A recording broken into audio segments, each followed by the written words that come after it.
Herkese merhaba arkadaşlar, kanalıma hoş geldiniz. Yepyeni bir videoyla karşınızdayım. Arkadaşlar, bugünkü videomuzda Türkiye'nin ünlü oyuncusu İbrahim Çelikkol ve Sıla Türkoğlu'nun çekildiği Doktor Başka Hayatta dizisinin 6. bölüm kamera arkası görüntüler geldi. Ben de bu görüntüleri sizler için YouTube kanalımda video halinde sunuyorum. Umarım beğenirsiniz.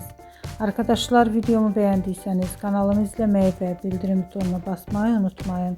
Şimdilik benden bu kadar olsun. Yeni videomuzda görüşmek üzere. Hoşça kalın.